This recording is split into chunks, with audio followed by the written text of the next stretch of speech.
Got some Lily Tang action. Fucking based New Hampshire lady.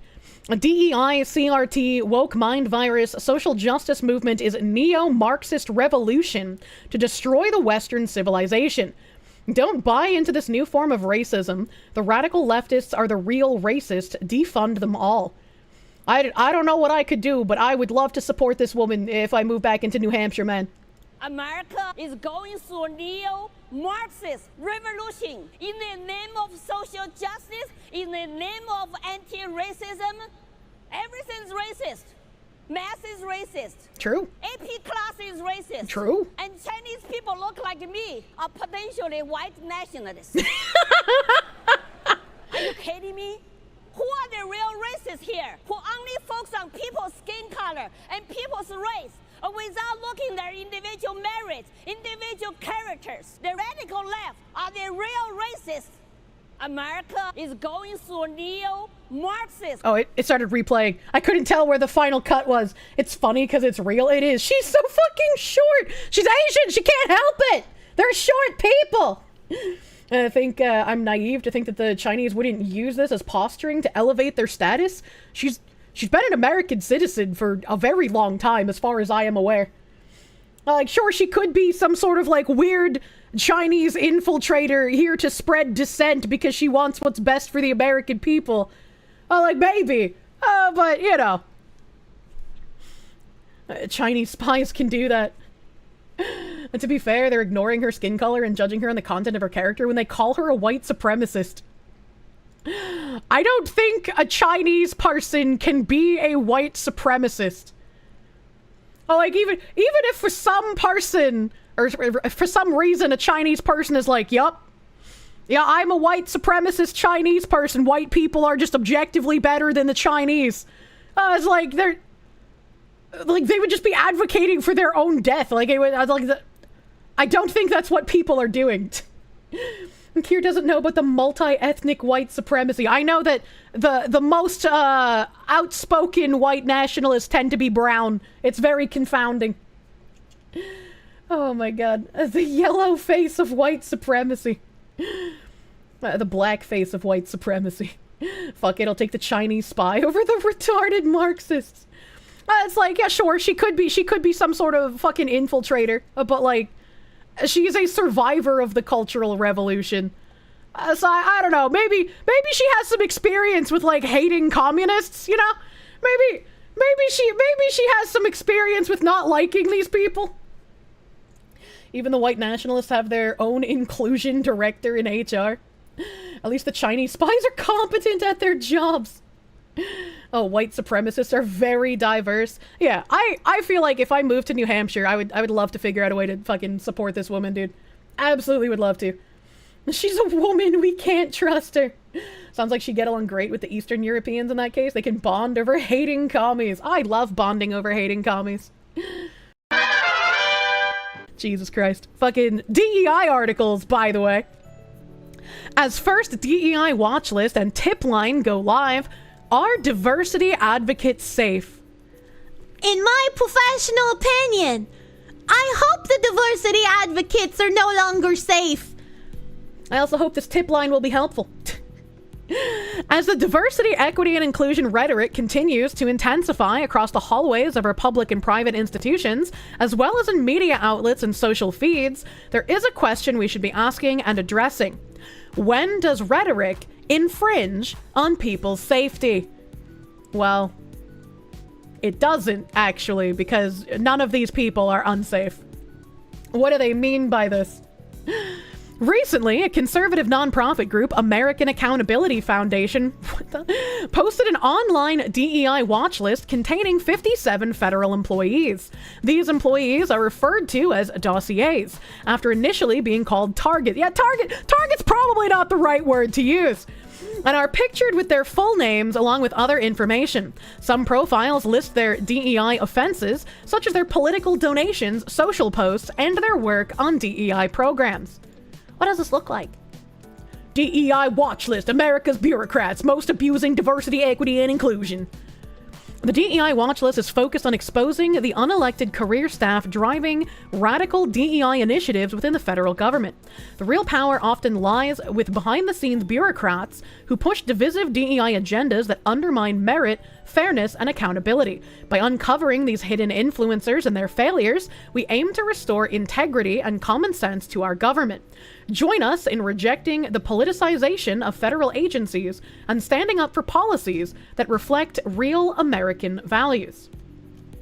Top dossiers. We got Deputy Associate Director for Science, Office of Health Equity. I bet she can't define what a woman is. Deputy Country Director. Director, Office of Climate Change and Health Equity, Office of the Assistant Secretary for Health. John Balbus. His balls do not fit on a bus. Diversity and Inclusion Strategist at Office of Equity, Diversity, and Inclusion. Director at Center for Tobacco Products? What the fuck? What the hell? Acting Director, Office of Minority Health? Why do the minorities need a separate office for their health? Branch Chief of the National Institute of Health, Dr. Charles Liu. Senior Public Health Analyst. A program officer, Division of Training, Workforce Development, and Diversity at the National Institute of General Medical Sciences. We got a program officer, National Institute on Drug Abuse. What the fuck, man? What the fuck? Yeah, there's a whole bunch of people here, man. I wonder if I could, like, find any of these people who might have ties to Bridge. That would take some fucking digging, though. That would be some diggy fucking holing I would have to do. Let's see here. The DEI Watchlist website also contains a tip line indicating that if you see or know of someone you feel has an outsized influence on diversity, equity, and inclusion efforts within the U.S. government, to submit their name, agency, and information. This would be where to submit the information about the Thomson Reuters guy that I've added Elon about, I think like twice now. Because they had the Cisco guy. Also, like the CEO, I think it was the CEO. I might be wrong. I can't remember my tweet. But one of the like top people at Cisco also talking about how they're going to be continuing their commitment to DEI despite having many government contracts. So reporting like Cisco and Thomson Reuters to here would probably be a good idea. After the syphilis study, you'd want a separate system for yourself, honestly. Okay, I can give you that one. I could give you that one. That might be fair. Also, maybe it would just be worse though, right? Like they call it like the health department for minorities, but instead it's just more experimentation. Foxes are good at digging holes. You're a natural. Diggy hole. No. In President Trump's January 21st executive order titled Ending Discrimination and Restoring Merit-Based Opportunity, he addressed DEI initiatives in the public and private sector, describing them as dangerous, demeaning, and immoral, that they violate the text and spirit of our long-standing federal civil rights laws, and further said that DEI programs undermine our national unity, as they deny, discredit, and undermine the traditional American values of hard work, excellence, and individual achievement in favor of an unlawful, corrosive, and pernicious identity-based spoils system. And that is exactly what it fucking is. It's fucking, oh god, I love reading that shit, chat. I love seeing, like, physical, we're going to make wins. We're gonna root these people the fuck out kind of shit, man. The order goes on to say, as a part of this plan, each agency shall identify up to 9 potential civil compliance investigations of publicly traded corporations, large nonprofit corporations or associations, as well as the most egregious and discriminatory DEI practitioners in each sector of concern. They're not just targeting the ideology itself, but the people fucking propagating it. That's what I want to fucking see. Do not let them just resign. There needs to be repercussions, man. While the AAF, a nonprofit government oversight and research organization that uses investigative tools to educate the public on issues related to personnel and policy, doesn't represent the administration directly, its actions are operating under the spirit of the executive order's direction, which is to identify DEI practitioners and employees who are actively engaging in DEI initiatives. The AAF also advised Project 2025. It's still unknown where the names and other information of those who will be identified in the president's executive order will be posted or made public. Yet we must ask, who will be responsible for protecting the physical and online safety of diversity practitioners and their families? Why the fuck do we care? I'm gonna be a little honest here. These are the people who have spent years, like, claiming that violence is a way to get what you want. Even if they're not using the word violence, these are people who encourage things like the Black Lives Matter riots. They encourage, like, dangerous scenarios. There's people who have been, like, doxxed and lost their jobs over this. I don't want these people harmed. I don't want them attacked, and if anybody tries to attack them, hopefully they also face repercussions, because that's not what you should be doing. But it's like, if we don't know who these people are, how are we supposed to know who to not give specific jobs to? If we have these people's names, we can know that we shouldn't give them positions of power either in government or in other companies where they could be influential on policy and culture. In a recent interview, the nonprofit's president, Thomas Jones, said he was not concerned that the post would put workers in danger. Over the past decade, the pendulum regarding DEI in corporate America has swung both ways. Far to the left in 2020, in the aftermath of George Floyd's murder. Ah, Saint Floyd of the fentanyl, in his name we pray, amen. And far to the right in 2024 with the election of our 47th president. This shift in agenda has positioned diversity leaders in ways in which they're quickly being asked to be everything to everybody. And like any role within an organization, that isn't plausible.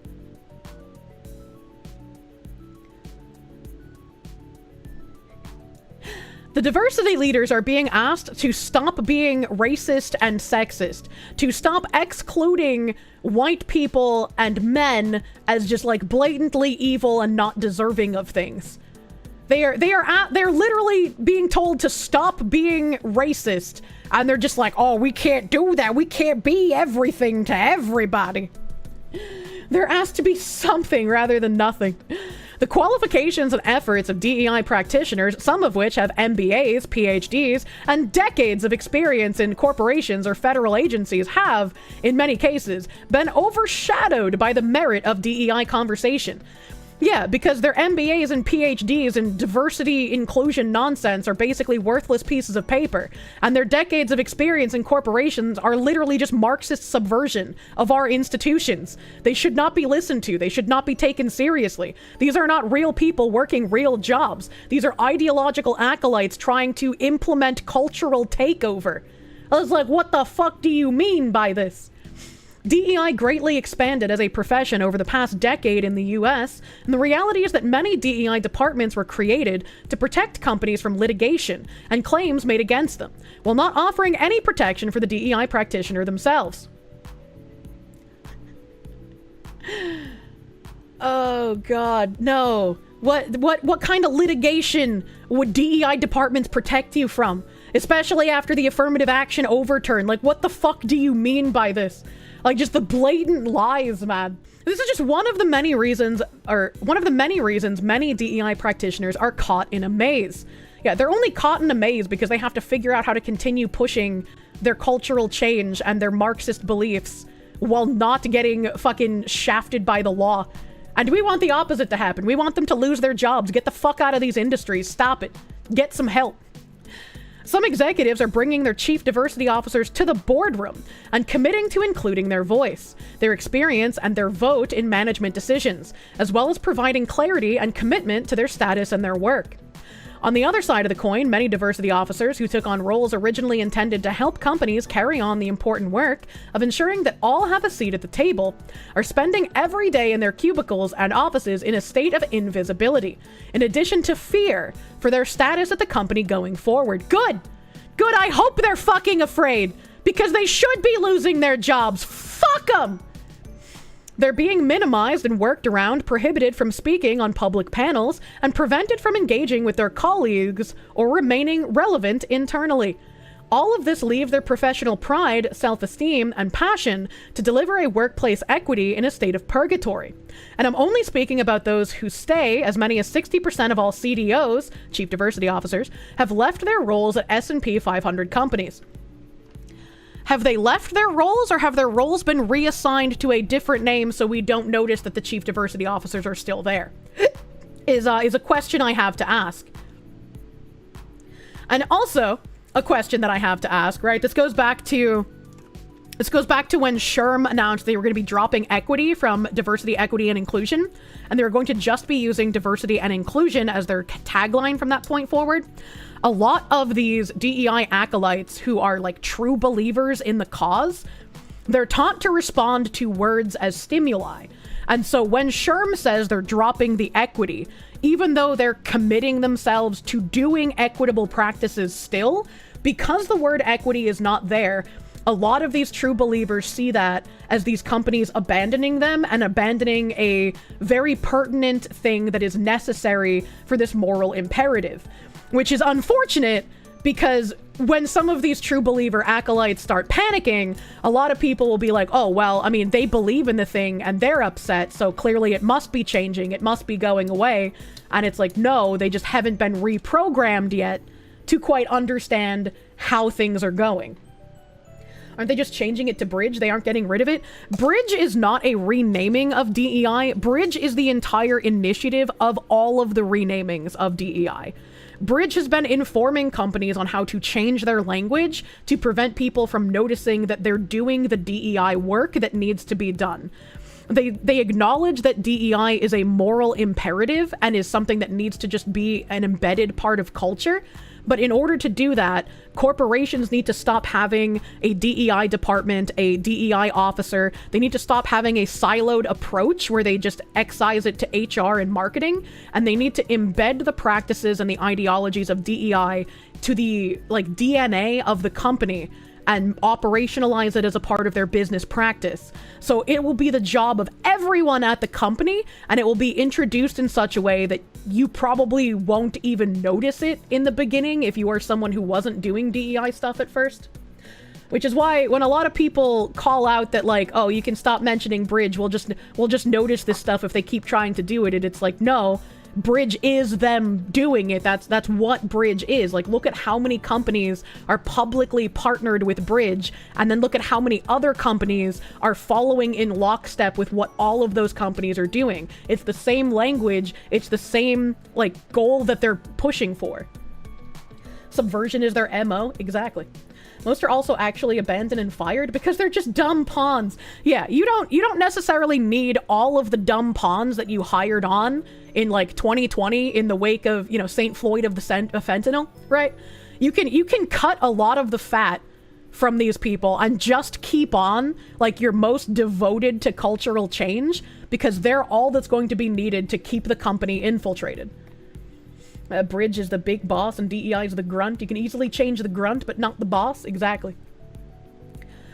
A free speech versus free peace. Nothing the AAF is currently doing is illegal because it falls under free speech laws. However, if the Attorney General is enforcing the President's executive orders, it's important to examine the situation from the diversity practitioner's point of view. This is really funny that the people who have been trying to censor speech for like 2 decades now are going to try and invoke the fucking free speech argument. They're going to be like, you people believe in free speech, and even though I've censored you for decades and I don't believe that a lot of the stuff you say should be included in free speech, this is my free speech, and how dare you infringe upon it? Which is also something I've mentioned before. When we work on the principles of like free speech and free expression and wanting people to be able to say things no matter how retarded, how do you fight something like Marxism that relies on people being too dumb to understand what they're saying because they are using subversive language? They're using language that doesn't mean what the regular proles think it means. And so, like, how do you fight this when someone has been so propagandized that when you tell them that what they're fighting for isn't what they think it is, they just think that you're some kind of conspiracy theorist, right? He was on Fent because the good cop said so. What?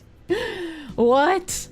Are you telling me that the medical examiner was also wrong? Oh my god, dude. Doing exactly what should be done. When I'm weaker than you, I ask for freedom because that is according to your principles. When I'm stronger than you, I take away your freedom because that is according to my principles. Frank Herbert? Yeah, absolutely. Absolutely. So these people are going to start making it a free speech issue, and there's going to be some people that defend them. And it's like, I obviously am all for free speech. I want idiots who believe in, like, socialism and communism to be able to speak out loud so that we can dismantle their nonsense. But also, once it becomes incredibly institutionalized and it's actually pushing for cultural change, how the fuck do you fight that without looking like an anti-free speech tyrant, you know? You want them to keep professing their views as loudly as possible so they're easier to discredit. If you're stopping at Marxism, you're not going upstream enough. A gynocentrism is further upstream. Spicy no, you're kind of an idiot if you believe so. Cat raid. I talked about this earlier when someone said that feminism is the root problem, not Marxism, and that's not the case. Marxism, communism, socialism, whatever you want to fucking call it, that is all the big boss of all of this stuff, which is why feminists have been referred to as useful idiots. Feminists are useful idiots because they're one of the first and easiest ways to infiltrate and create dissent in a country. Once you have men and women at each other's throats, not wanting to make nuclear families, not wanting to have children, not wanting to actually form committed relationships, you've broken down the backbone of the country, and they're going to have easier generations of children to infiltrate with their propaganda from that point forward. Restrict free speech for those who advocate for restricting free speech. You get what you ask for. I mean, I'd be kind of okay with that, but I don't know how you'd implement it, and I don't trust government officials to, like, actually be able to implement that without restricting regular people's free speech, right? A Doge dividend? Hell yeah. You knew women were the problem. Women are just incredibly easy to exploit because people hate when I say this, but women are typically empathetic creatures, and you can exploit that desire for empathy in a way that it is weaponized to hurt women the most, and also hurt those that women should be caring about the most. Once you weaponize that empathy and you convince women to care about all of these things that shouldn't be cared about more so than their close nuclear circle, you start the decline of a nation. Once you start having women advocating for more immigration, for more, like, medical rights, quote unquote, like the abortion issue, you start declining a lot of the goodwill between men and women that keep things coherent. Also, weaponizing pornography, also true with the pornography. And again, we've talked about the court systems many times. The court systems have been completely rigged in favor of women. The men get completely fucked in the family court systems. Because, like, even if the mother is fucking crazy, if you have a strong father figure, the chances that child will turn out normal are much higher. Men just get fucked. It's unfortunate. But it's like, as much as it's women's fault for perpetrating the ideology under the guise of feminism, men were the ones who allowed this to happen as well. Men were the ones who were in the positions of power. Men were the ones who made women think that this was something that they needed and they wanted. So it's not 100% on women's shoulders. Men share in this blame as well. And I really dislike it when people come in with, like, the fucking incredible woman-hating black pill of, like, women fucked it up, so they have to fix it. Men are stepping out and not doing anything. That's a great way to just have your nation completely fucking collapse, because women are not going to be able to fix this. Men are the architects of society. Always have been, always will be. And behind strong men, typically strong women will follow. And that is how you fix your nation. Do not the weak men. That's why they push women to vote so they can tax them. Spoiler, we all fucked up. Spoiler, it's everyone's fault. You're agreeing with me. A women's empowerment got us here. Do not start hating women. You will turn into a groiper. Nobody wants that. Don't turn into the bad kind of brown. Yes, the AAF's activity is free speech, but what about the free peace of those whose names are being publicized? Of all people, haven't they earned the right to live in peace? What the fuck does that mean? What do you mean, of all people? What the fuck do you mean by that? And also, I would say they should live in peace peace insofar as people looking at this database with their names, right? In this dossier with all these people's names. Nobody should, like, call these people. Nobody should, like, harass them. Nobody should show up, like, where they live and do heinous things, right? Like, nobody should do that. Insofar as that kind of living in peace, yes, I agree. But these people shouldn't live in peace insofar as them being able to keep their positions of power where they're enacting this cultural change that the majority of people do not want. Nobody actually wants Marxism unless they have been propagandized. It never works. It hasn't worked. It will not work in the future, no matter how much you try and convince people. Of all the people who made a living doxing and getting people fired for what they think, they should be left alone. Nobody in the government deserves peace. Your job is to point the military and police at people and tell them what to do. And it's like, especially as someone in the government, I feel like a lot of government officials have gotten incredibly comfortable not giving a shit about their constituents, not caring about the people that they're supposed to care about. A tiny bit of fear for a government official, I feel like, is a healthy thing to have. Because if your constituents all decide you're a piece of shit, you should be in fear of your job. You should be in fear of losing everything you've tried to build in your career. Why can't you let those subversive and corrupt elements of our government be left alone? Why can't you just let us perpetuate our ideology in peace? After years of navigating such a sensitive role within an organization, they shouldn't be blindsided by finding out they've been singled out and listed online for DEI offenses. No, they absolutely should. They absolutely should, because these aren't regular people. These are ideological soldiers, and people have a right to know who they are. According to the AAF's website, the DEI watch list is focused on exposing the unelected career staff driving radical diversity, equity, and inclusion initiatives within the federal government. But is DEI work really radical? Who the fuck wrote this, man? Who the fuck wrote this article? Doug Melville? He's really fucking familiar. Didn't we watch something with him?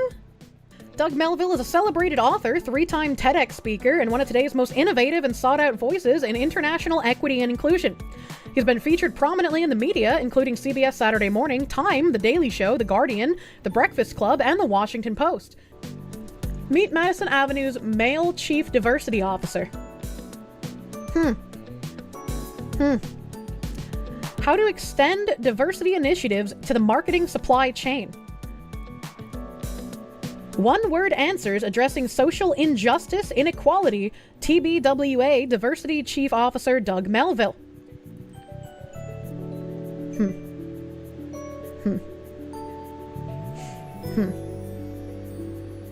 Interesting. Very interesting. Yeah, we watched this shit, man. We watched this shit. This fucking guy.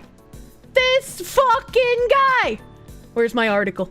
Fuck you, Doug Melville. You DEI acolyte piece of shit. Kier's almonds are activated. I'm remembering! According to the AAF's website, the DEI watch list is focused on exposing the unelected career staff driving radical diversity, equity, and inclusion initiatives. But is DEI work really radical? Beyond that, the federal government hired them to do this work. If there is a list, shouldn't the people who enacted those policies be identified, not those being paid to carry out the directives? I agree, sir. I think both should be on the list. We should both have the generals giving the orders and the soldiers who said, I was just following orders, because I don't believe them. I don't believe that these acolytes were simply following directives. Why not both? ¿Por qué no los dos, mi pendejos? Those employed to build a more fair, equitable, and diverse workplace should, at a minimum, be protected by the institutions they were hired to serve. Sorry, comrade. Liberals get the bullet too. It is neither fair nor equitable to have to pay for your own physical safety going to and from work, or to have to look over your shoulder as you eat at a restaurant. No one wants to see derogatory messages in their inbox on social, or feel the need to scrub their LinkedIn page of their name or the program or projects they've worked on across their careers. These are government officials. All of their information has always been public. Now they are just in a list showing which ones were driving radical cultural change via ideology with Marxism in our government. I feel like if you have someone trying to change culture with a radical ideology in a government position, they absolutely should be singled out and shown who the fuck they are. Now, I will also agree, no one wants to see the messages in the inbox or the social feed or whatever the fuck. Do not harass these people. That's not how you're going to get anywhere. If you go out of your way and you send messages to these people, you send derogatory things, you harass them, you do exactly what they do when they show up at like fucking center of right of center people houses, sorry my English. If you do exactly what they do, all they're going to be able to do is cry wolf about it and be like, see, this is why we need diversity, equity, and inclusion. Look how much racisms I'm getting. Look how much sexisms I'm getting. Look how bad things are. This is why we're necessary. And they will unfortunately be listened to. You can't directly engage with these people. Shining a light on them and showing exactly what they're doing and how they're being subversive is the way to fight them. It's the same with journalists. Never engage directly, simply correct them when they lie. They're gonna harass themselves anyways. Oh, I mean, I'm sure some of them will make some shit up, right? I'm sure they will. Speaking of crying wolf, that wolf tweet you posted this morning was fucking hilarious. That was really fucking weird. I was not expecting howling wolf posting from government officials. Do not touch the poo. This only emboldens and empowers them. Yeah, exactly. And it's like, if someone gets put on this list erroneously, like they're not a DEI person, they don't have ties to DEI, and they're just put on here because whoever's making the list like dislikes them, right? Like I would also call that out. Because if you're trying to showcase Marxist infiltrators who are subverting our nation in government positions, you don't just add people willy-nilly. You don't just add people for not, like, doing DEI stuff just because you dislike them. This is a specific list with a specific purpose. Adhere to it. Can we send these people to Cuba? I mean, I wish. They'd probably enjoy it. When is the right time for employers to step in, and what should they do when the time arrives? It's really funny because the people who implement this stuff, right, like the generals giving the marching orders, they have the money to be protected at all costs, right, regardless of what their job title changes to. These true believer acolytes that they send out to perpetrate what they want done with culture and how they want things changed are going to be in for a little bit of a rude awakening when they realize that they are simply just a vehicle for the ideology. No one is going to be there to help them or protect them. They are going to be discarded once their usefulness has ended. This moment in history is a test and an opportunity for us to evolve to a new place, one in which we have empathy for those who spent some of the best years of their careers, ensuring that their organization had empathy for others. Is that what we're calling racism and sexism and fucking being discriminatory towards straight people now? We're calling it empathy for others? I hate these fucking people. As a society, the last thing we need is a message being sent that potentially puts someone in harm's way. They are a sacrifice their leaders are willing to make, true and real, unfortunately. Unfortunately. Doge targets $373 million worth of Department of Education diversity grants. The Department of Government Efficiency axed 70 diversity, equity, and inclusion training grants at the Department of Education, totaling $373 million. This comes as DEI remains under fire from Doge and the Department of Education. One such grant reportedly trained teachers to engage in self-reflection to confront their own biases and racism. On Friday, the acting assistant secretary issued a letter reminding educational institutions that any discrimination based on race, color, or national origin is illegal. The letter warned that institutions failing to comply with federal civil rights law face potential loss of federal funding. Critics were quick to respond. What does this mean? Are they going to take away funding from historically black colleges? Said Democratic political strategist Maria Cardona to CNN. Are they going to take away funding from public schools that have a Latino student union? To me, it just highlights the fanatical obsession this administration has in going against a DEI. Can we have some, like, historically white colleges? Can we just, like, have like a white college segregated from the historically black college? I mean, like, Trevor Noah was advocating for the segregation earlier, so I feel like it's okay to say now, right? Can we get some educational institutions, you know, like, just segregated again? Sure, if they discriminate based off of race. Meanwhile, the Education Department has opened investigations into whether 5 Northern Virginia school districts are violating federal law by allowing transgender students to use bathrooms and locker rooms matching their gender identity. I feel like this is erroneously worded. It should be worded as using bathrooms and locker rooms that do not match their sex. As the investigation unfolds, Virginia Democratic Senator Mark Warner acknowledged during an interview with Politico that the party needs introspection.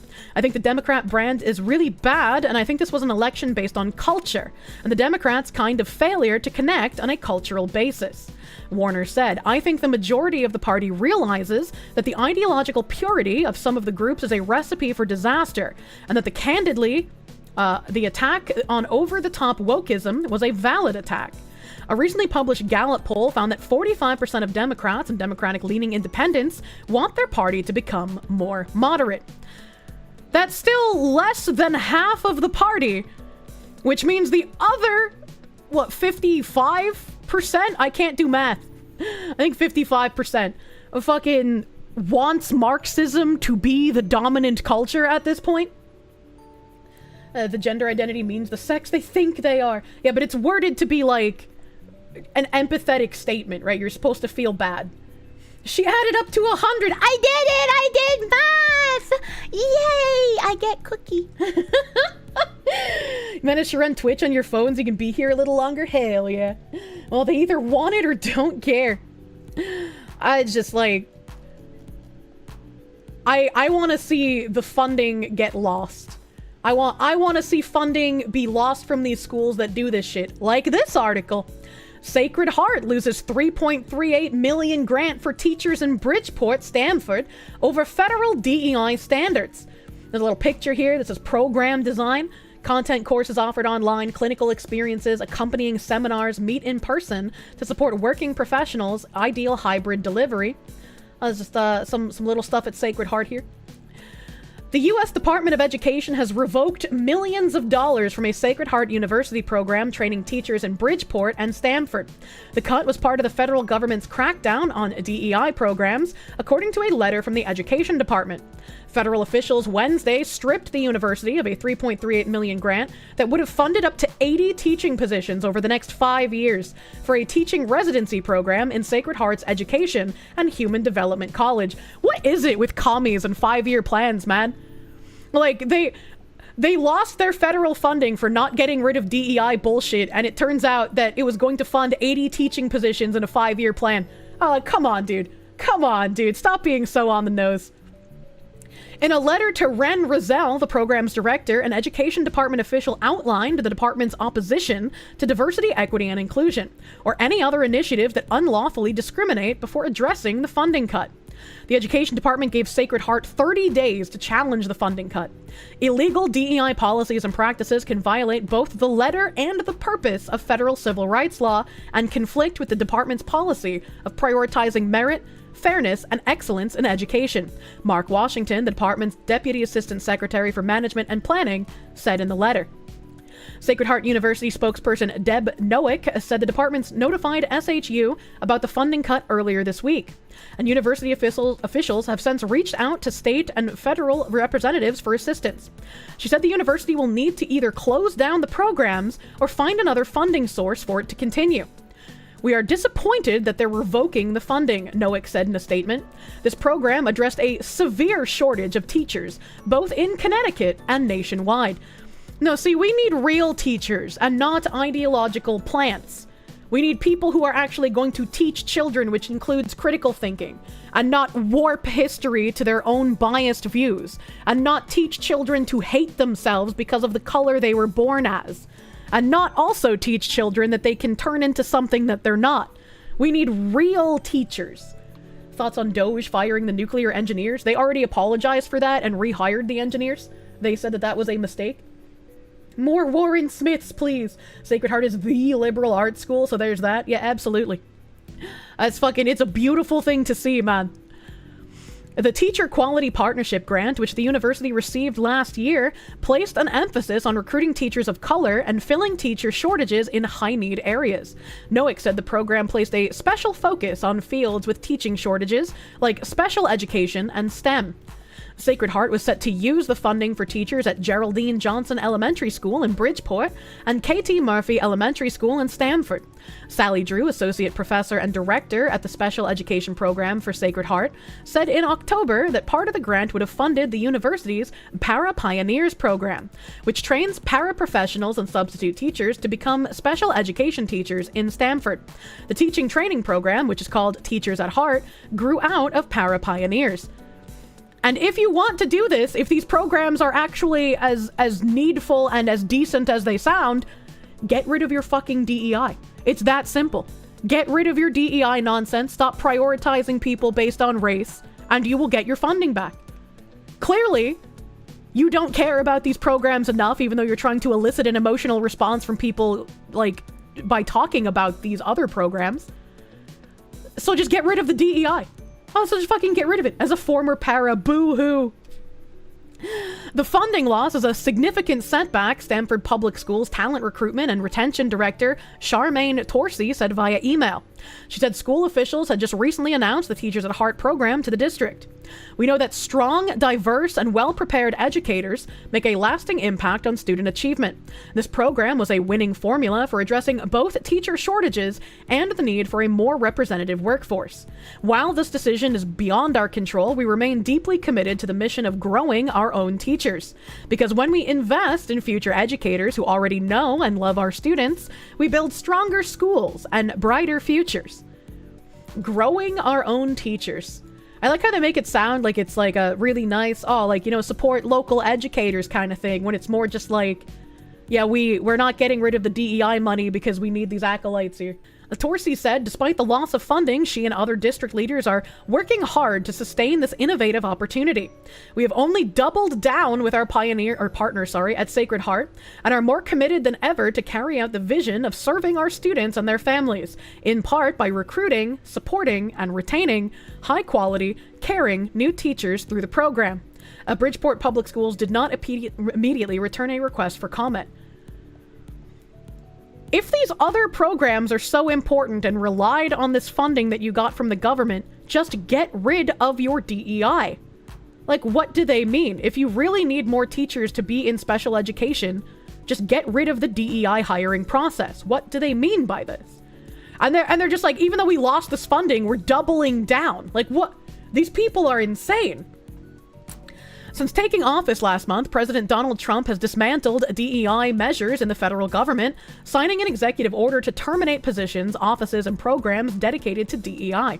He's also expressed interest in shutting down the education department, which could mean a major loss of funding for grant recipients like Sacred Heart. Yes. And that's, again, like, I ask rhetorically why they don't just get rid of the DEI. I know why they don't. It's because that's the entire purpose of this, to hide behind things like needing more special education teachers while they stuff the programs filled with their ideology, pumped into the lush, soft heads of the newer generations. Please don't take our cash cow. Remind me you forgot what Sacred Heart is. It's a liberal arts college. And also, I guess, institution, because they said that they're giving money to, like, elementary schools and stuff. Word salad is the perfect analogy for them tossing in the DEI vegetables. Get them out of my food, pretty much. The fucking sometimes you have to hide the DEI vegetables so people will consume them should live rent-free in your head. I love the doing it without saying it. What I say is I'm sneaking in the DEI vegetables. I'm sneaking in the DEI vegetables. Like everyone should remember that fucking clip. I wish I could play it right now. I just don't have it on hand. The funding cut comes from the same government agency that Sacred Heart trustee Linda McMahon could soon lead as Trump's pick for Education Secretary. The Senate confirmation hearing for McMahon, the treasurer of the SHU Board of Trustees, took place Thursday.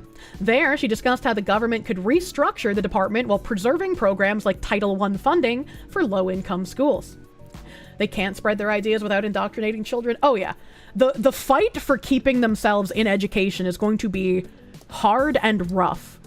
Because if they lose the education institutions, they will lose the cultural takeover.